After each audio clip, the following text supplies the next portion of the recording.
In this episode on YC Test Drive, we sail in rainwater with the Toyota Prado. My wife drive for the first time in these terrains and I'm impressed. We launch the Toyota Prado in these slippery roads. Join us as we drive in the cover area throughout the day. Good morning everyone. It's the third day. I did not show you how we got to the village because we got here late. I did not show you what happened yesterday. We had to drive out of the village to go to another village and then we had to come back. It was just so busy. I did not show you. Let me give you a taste of what you've missed on the second day, which we did not record. It all started here at St. John Kabe Catholic Church. There was an event here, a really lively event, where they were singing.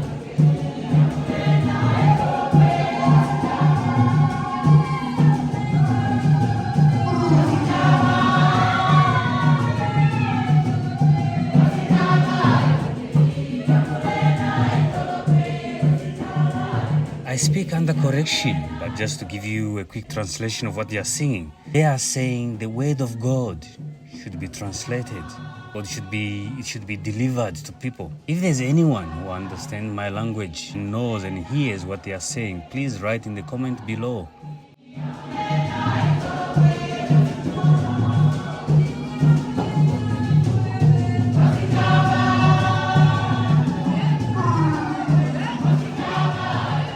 I was really captured by these two, the way how they were dancing. They were taking it in our moves and our ways of stepping, chipelu in my language. Really taking it easy and just moving forward. I really enjoyed this event, I should say.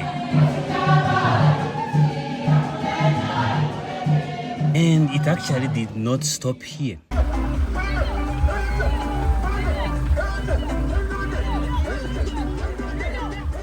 It continued as we reach a place called Ruhonono, formerly known as Shukmansberg. Here, women were dancing to what we call Peruvian or Zambezian rhythm. But people seem to enjoy this kind of music, and it's very popular. Looking at our convoy, a number of cars are heading home to finish the event. So let's continue third day where we stopped. But this morning as we wake up in my village, you see there is full of water. It was gushing, it was raining throughout the night. As we wake up, my grandfather asked me and my wife to drive from here to another village to go get another elder, the grandfather of mine. With these conditions, the only car that is capable of doing that I trust will be the Land Cruiser, the DX. We are going to go now, so it's going to be a tough drive, I believe so. Because it's wet, it's soaked, it's slippery. These are the kind of conditions that you would not want to find yourself here at the village. And unfortunately, these are the kind of conditions that we find ourselves this morning. So come with me, or come with us, so that you see the situation where we are going to go, and how it is, and how wet it is, and so forth. So let's go. Prado. Okay, it's me who's driving. I thought it was my wife driving. Yeah, it's me who's driving.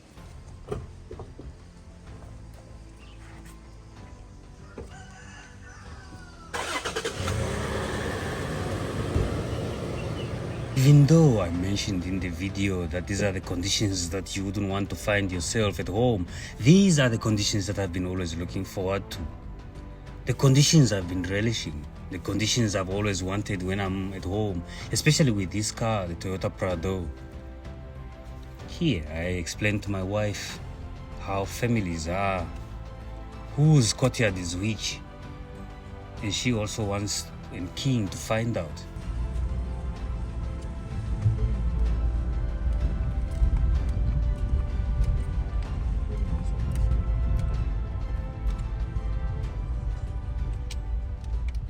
It's early in the morning. I'm so hungry.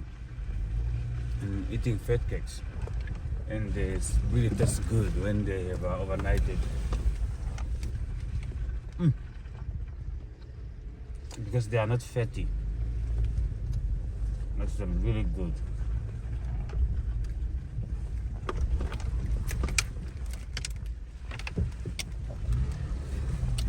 Just as we leave the village, the sign of how much of water we received from last night's rain is visible. We're looking forward to this challenge, even though it's only me and my wife today. So we have to make sure we don't get stuck, because otherwise we won't get some help. We were explained to follow this route. This is the route that I've passed before. However, I've forgotten these routes, and we were told at the end of this fence on our right, we should turn left.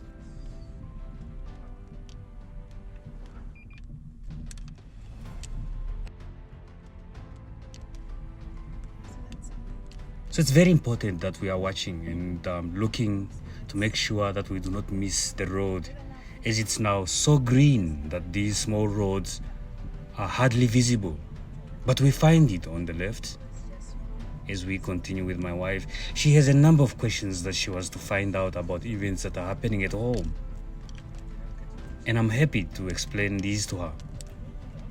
Meanwhile, I'm enjoying driving in these slippery kind of roads.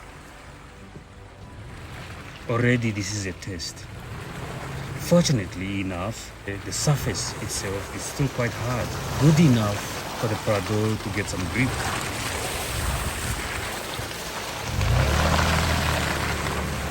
Slightly slippery here and there, and as I enjoy these moments,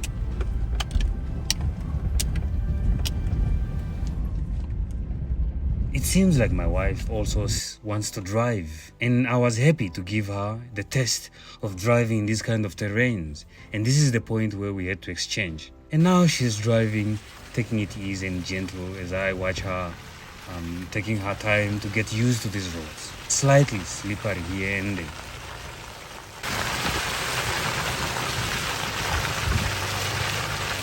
But the fact that the Prado is permanent four-wheel drive, it handles these roads quite well.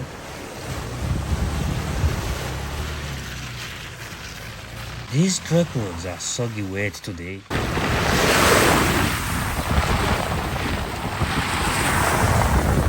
And we are moving into the unknown. We do not know how the condition of the road is where we are heading. My wife seems to be enjoying herself as she presses on the Prado. The 4-liter V6 engine roars. It's really different kinds of roads here. We have these shrubs which we call muonzo. It's a kind of acacia tree. As we continue to recover, this way, this road goes around a river called Kasaya. Kasaya is connected to the Zambezi river, but somehow, someway, it cuts off during this time of the year. And my wife seems to be enjoying these roads.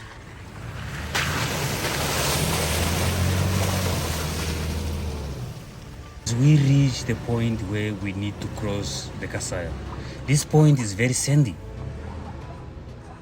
The sand actually makes some squeaking noise when you run on it or drive on it. And my wife seems to be unsure of where to go. As I point and give her direction on how to tackle this crossing area, she puts a lot of power because she's unsure how deep the sand is. She does it with ease as we pass through these reeds.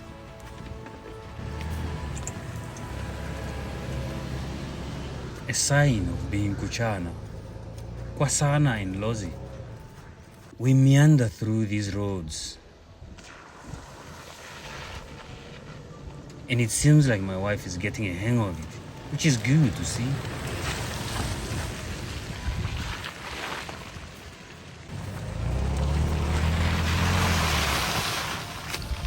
The efforts I go through in making videos for you, my subscribers. And I really appreciate the fact that you take time to watch these videos.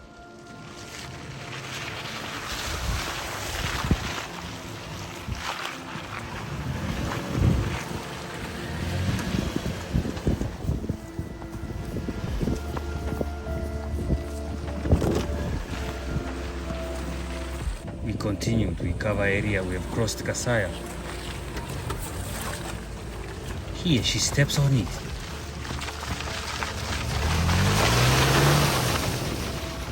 One thing we wanted to test is to launch this Toyota Prado on these slippery roads. She steps hard on the paddle.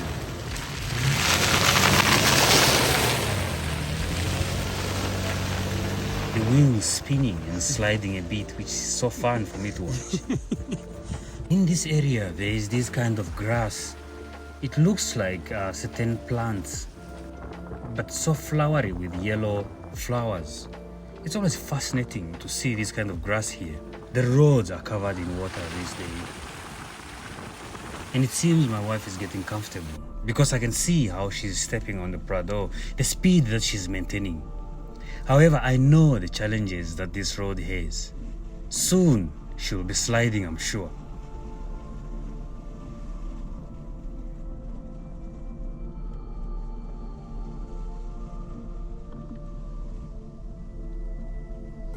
As we continue, see the nongolos, the birds we call nongolo. She slides here unexpectedly, and it was fun for me to see, and I laughed. And she seems not to understand why I'm laughing, but it's something that I enjoyed because I was expecting it to happen, and it just happened that she's sliding.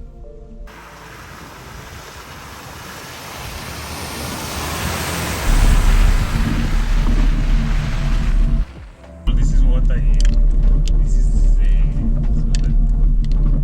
slow down. It's fun, right? Here, let's go to the left. Let's go. Here we keep left. I still remember these roads, even though it has been a while since I drove alone here. Trusting my instinct as we go through these trees called muvala. It's quite a lot of them in this area. Slow down, man. Water everywhere.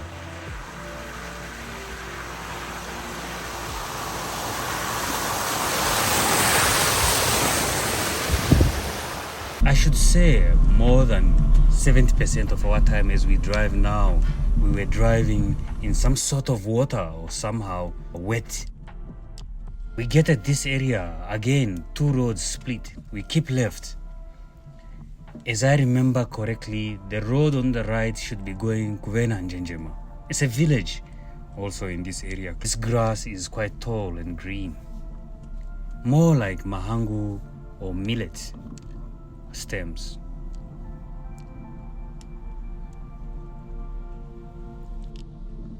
It's water everywhere.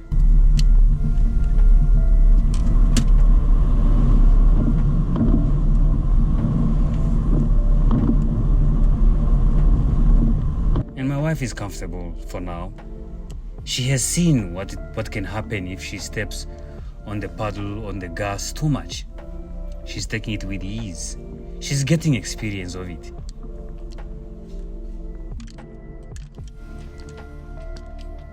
Here we are crossing this valley. Usually during flood time, this valley is so deep. It separates these villages. Mpukano, the school where we are heading towards, and Kuvena and Njenjema. So this area, we call it Mpukano. This is a school that has produced a lot of people today that are in better position. Good to see. It's quite an old school. And this area, this village is called Ikawa village. This village that we've just passed now. It's called Ikawa village. So this area is called Ikawa area, named after this village.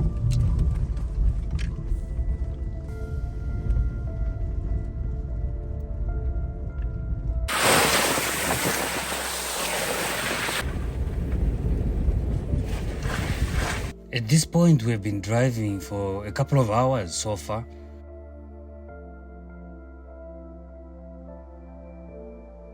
Here we stopped to take a couple of pictures. My wife thought I was taking a picture, but I was taking a video, which was funny to see. And here I took a couple of pictures of her next to the water lily. Couple of few hugs, lovey-dovey here and there before we continue again. And she still drives. Tell me, what can you tell the viewers about your experience driving in these roads? Something that you have never done before, right? Yeah, it's actually fun driving on this terrain. It's a bit scary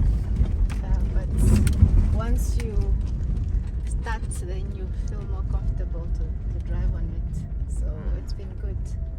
I expected worse from the experience from the village trip series. So yeah, but driving right now, it's not that bad. It's compared to yesterday's road as well. Yeah. So yeah, it's quite good, and I just like everything about the landscape, plants, animals, the birds. Yeah. Okay. Someone on that east. Someone is walking on the other end. So people here walk, really. People like walking here from one place to another. Yeah. You can also cycle here. Even though they have these bikes, we usually call it Challenger. Challenger was actually the mech. It was not. It's not the bike itself. No, let's see. At this point in time, I have a feeling that we took a wrong turn. Something is not right. We are not supposed to be in this direction. Because the mech is... And in no time, we just realized that we were completely in a wrong direction.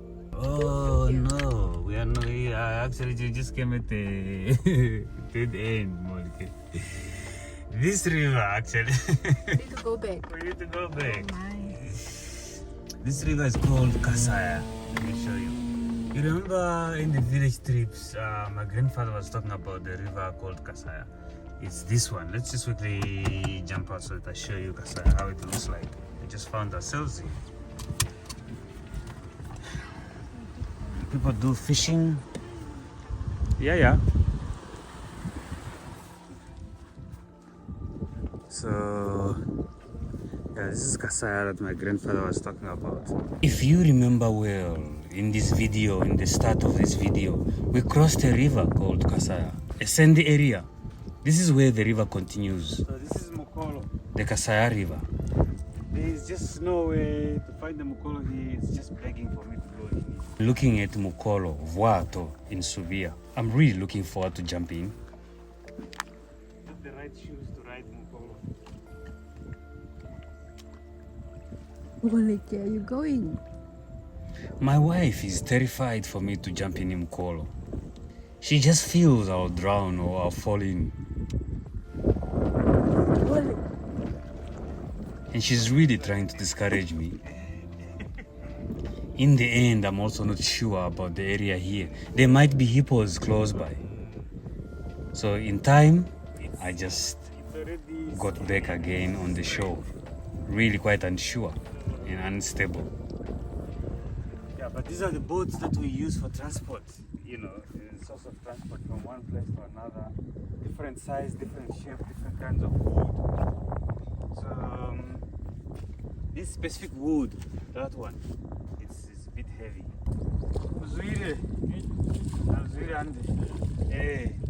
So that one is a little bit heavy. So if it capsizes, normally it will go a little bit up. I think it's the same.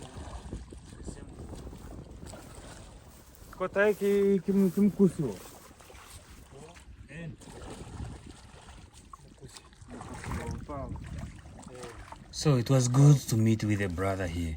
We started chatting and I asked him if he has a Mukolo here. And he explained to me that this big one was actually his. We had a couple of chats there with him, but we did not stay for long as we had to proceed to where we were going. We had to go back and find our way in order to continue and get there on time. You want to try? Tell me if you still want to try. No, I'm done. Just buckle up. Now it's me who's driving. The kinds of roads we have in these areas. These reeds, they just give me that sense of being at home. You know, the sense of being in the village, sense of being in the floodplain areas. The smell of air, it's so fresh. It's not intoxicated by cars and things. It's actually me who's polluting here now. just smells so good, so authentic, so fresh, so relaxing. The sound of bed, those beds we call them rukerekere. I'll show you. They are black and white, very common here. They are very territorial when it comes to other beds. They'll really go on. Look at how green it is. Do you know, Molke, do you know of any other place that is this green in Namibia? Where you are looking the at? Oshanas also get green. Like this? Yeah. No, I've never seen your Oshana's green. They do get this green. Okay. Yeah. Because they are also floodplains. But of course here you have the perennial rivers, so Yeah, here we have water everywhere, as you can see that we have water everywhere, almost everywhere. As we trek back, I'm trying to figure out where we missed the train. And to no surprise, it was at this point where we stopped to take pictures. From here, we were supposed to take a right turn. Yeah, so these are water lilies. These we actually get some food out of them. Babe, you've tasted the food from these water lilies, right? yeah. Yeah, so this is where we get the... But in here there are crocodiles in here. You cannot set your foot in there unless you want to be eaten alive. Yeah. What's the food They'll called? devour Is you. it the No, not isoto. Yeah, isoto is if the water lily itself, if you open it. Actually, we have to get one so that I explain that. We will have to try and get one Yeah. so that I can explain what it is. There is the road. I feel like I'm going in circles. I'm not sure if we're able to cross in between here. From here on, I seem not to figure out the road. I'm used with this road walking by foot, and driving by car seems to be confusing a bit for me. And from here on, we are just cutting through to find shortest ways. How do you know there's no water? How do you know there's no water? It just looks like there's no water. I know there's this road here that no one comes here and joins this side.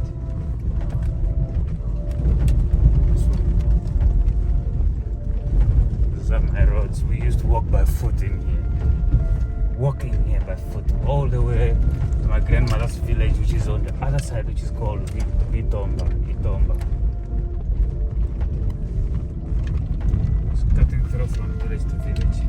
The village where we are going is somewhere there in front. I can see it from here. One of the villages there where it is.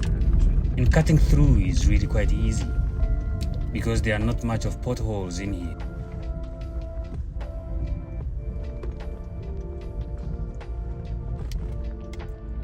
This place looks different, these places.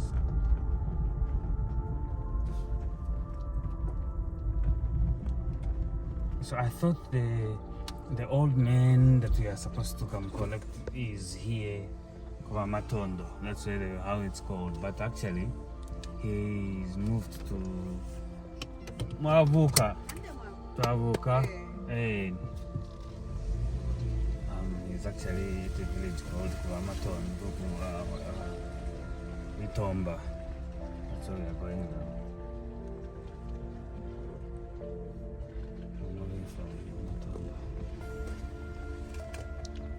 What the Matondo means in Oshiwambo?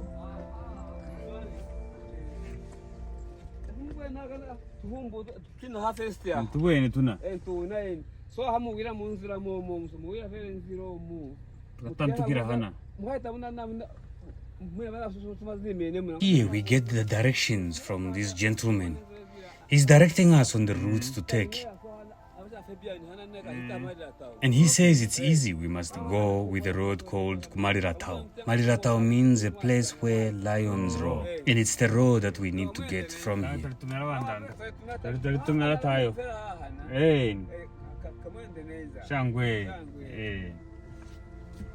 So he's got directions. Directions to go to Itomba. So now that's a different mission. I thought he's staying here, which is called Kuvamatondo. I do not know. You said Kuvamba Tondo, it means, and it's an insult in your language. It means something else. Yeah. What does it mean in Subia? Kuvamba Tondo, it's a village it's a name of a village. Okay. Kuvena Matondo. So it doesn't have a meaning? No, it means a name of a village. Okay. We leave it there. We leave it there.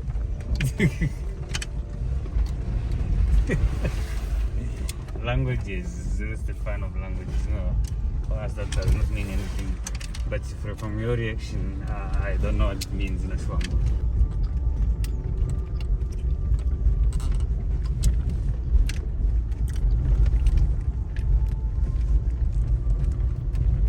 These are fat cakes. We usually eat them here quite a lot around about this time of the year, during Christmas time and things like that. Fat cakes are always there. Wherever you go, you'll find people have prepared this. They give you as the welcoming thing. Let me know how you call this in your language. We call them matumbulwa. Matumbulwa in Subia. I think in Lozi, Kimatumbulwa is still the same thing. I think I'm not sure, but I think it's the same thing from what I know of. Let me know in the comment below how you call these ones in your language. It will be fun to hear. Margie, how do you call these ones in your language? Junkie. That's English. Junkie. Boloto is different. These roads can really punish the suspension of a car. Some areas there's a lot of almost like corrugation, where the suspension is really asked to do extra. Like now we have been driving, the distance that we have covered, I just didn't measure it, but I think it's maybe 10 to 15 kilometers that we have covered so far, from my estimate. And my wife just reminded me that we have been driving for 4 hours to get to where we are going, which is just like maybe less than 20 kilometers. 4 hours. It's quite a lot. We started at what time? At 6. And now it's 9:30. Almost heading for 4 hours. As we approach Itomba area, the vegetation is slightly changing. Here we have a couple of tall trees, lots of water as well, but it's more of highland compared to where we are driving from. And it's really fascinating to see how much people are plowing here, plowing maize. This is the village where we are coming.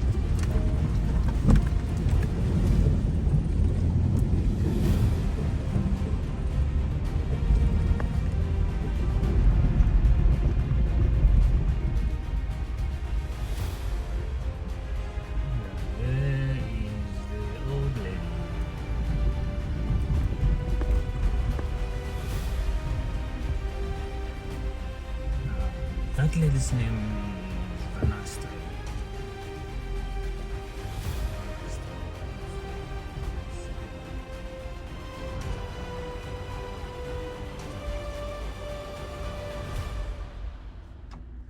Okay, here we are. Next time on YC Test Drive, I enjoy the way how we greet in our culture.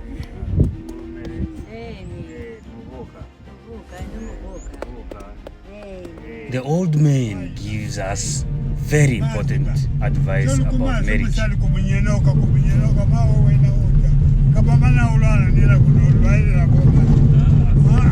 And Uncle Gilbert's Fortuner 4-liter V6 finds itself in a predicament. Will it come out of this situation? If you want to see more of these, join us next time on YC Test Drive. Thank you so much for those that have watched up to the end. And please subscribe, share, comment and like. I'll see you in my next video. Goodbye.